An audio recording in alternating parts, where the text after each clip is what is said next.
গতকাল ঘোষণা দিয়ে মাইকে ঘোষণা দিয়ে ছাত্রলীগ ছাত্রদলকে নোয়াখালীতে মাইকে ঘোষণা দিয়ে পিটিয়েছে, সেটাকে উদযাপন করতে দেখা গিয়েছে বসুন্ধরা ইস্ট ওয়েস্ট মিডিয়াকে এবং কিছু টকশোজীবীদেরকে। মাননীয় সদস্য আবুল হাসনাত, কুমিল্লা 4। ধন্যবাদ মাননীয় স্পিকার। মাননীয় স্পিকার, আমার প্রশ্নটি হচ্ছে, সাংবাদিকদের পেশাগত নিরাপত্তা অবশ্যই প্রয়োজন এবং দীর্ঘ 17 বছরের বেশি সময় আমরা দেখেছি সাংবাদিকতা করা খুব ডিফিকাল্ট ছিল। সেই সময়ও ঠিক সেই সময়টিতেও অনেক পেশাদার সাংবাদিক তারা পেশাদারি দায়িত্ব পালন করে গিয়েছে। আমার প্রশ্নটি হচ্ছে, আওয়ামী লীগের সময় যেসব সাংবাদিক পরিচয় দিয়ে যারা গণহত্যা, যারা ভোট চুরি, গুম, খুন, ব্যাংক ডাকাতি, সেগুলোর বৈধতা এবং সম্মতি উৎপাদন করেছে মিডিয়াগুলোতে, এবং যারা আজকে সরকার দলে আছে বিএনপির সর্বোচ্চ নেতা বর্তমান প্রধানমন্ত্রী, উনাকেও বিভিন্ন ষড়যন্ত্রকারী, দেশদ্রোহী হিসেবে আমরা দেখেছি বসুন্ধরা ইস্ট ওয়েস্ট মিডিয়া বিভিন্ন সময় নিউজ করেছে। এবং আজকে যারা বিএনপি এবং জামাত আছে আমাদের এই সংসদে, তাদেরকেও বিভিন্ন সময় তাদেরকে হত্যা করার সম্মতি উৎপাদন করেছে কিছু মিডিয়া এবং কিছু নামদারি সাংবাদিক। এই সাংবাদিকগুলোকে বিভিন্ন হাউজে আবার এখন বর্তমানে পুনর্বাসন করা হচ্ছে।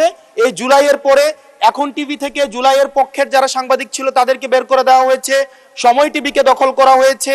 ইস্ট ওয়েস্ট মিডিয়া অর্থাৎ বসুন্ধরা গ্রুপের যে মিডিয়াগুলো রয়েছে তারা প্রতিনিয়ত আওয়ামী লীগের পক্ষে সম্মতি উৎপাদন করে যাচ্ছে। গতকাল ঘোষণা দিয়ে মাইকে ঘোষণা দিয়ে ছাত্রলীগ ছাত্রদলকে নোয়াখালীতে মাইকে ঘোষণা দিয়ে পিটিয়েছে, সেটাকে উদযাপন করতে দেখা গিয়েছে বসুন্ধরা ইস্ট ওয়েস্ট মিডিয়াকে এবং কিছু টকশোজীবীদেরকে।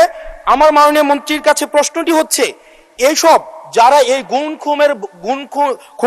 খুনের বৈধতা উৎপাদন করেছে, ভোট চুরির বৈধতা উৎপাদন করেছে, গণতন্ত্রের পক্ষে যারা ছিল তাদেরকে হত্যাযোগ্য করে তোলা হয়েছে, এইসব সাংবাদিক, নামধারী সাংবাদিক এবং এই মিডিয়াদের পক্ষে বিপক্ষে বা কি ধরনের আইনি ব্যবস্থা নেওয়া হবে, আইনি ব্যবস্থা আদৌ নেওয়া হয়েছে কিনা, কেন তাদেরকে আবার পুনর্বাসন করা হচ্ছে, সেটির আইনগত কি ব্যাখ্যাটি কি, সেটি এই সংসদের সামনে উপস্থাপন করার জন্য অনুরোধ জানাচ্ছি। ধন্যবাদ। মাননীয় মন্ত্রী, কি ব্যবস্থা নিচ্ছেন এইসব সাংবাদিকদের বিরুদ্ধে সেটি জানতে যাচ্ছি। মাননীয় স্পিকার, আপনাকে ধন্যবাদ। Our friend and opposition member একটি প্রশ্ন করলেন না, কয়টি প্রশ্ন করলেন, আমরা সেই ট্র্যাকটা হারিয়ে ফেলেছি। আমরা একটি কথা বলতে চাই, গণমাধ্যমের স্বাধীনতা রয়েছে, তবে দেশের প্রচলিত আইন অনুযায়ী সকল যারা এই গণতন্ত্র সমুন্নত রাখার বিপক্ষে কাজ করবে, গণতন্ত্র ধূলিসাৎ করার কাজ করবে, কোনো সন্ত্রাসের কাজ করবে, সে যেই হোক, সে আইনের ঊর্ধ্বে না, তার বিরুদ্ধে প্রচলিত আইনে ব্যবস্থা নেওয়া হবে। সেটি যেই সাংবাদিক হোক, আর আমাদের পলিটিশিয়ান, বিজনেসম্যান, চাকরিজীবী আইনের ঊর্ধ্বে তো কেউই না।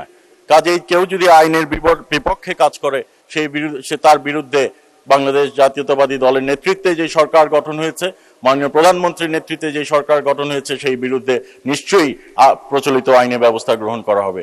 ধন্যবাদ।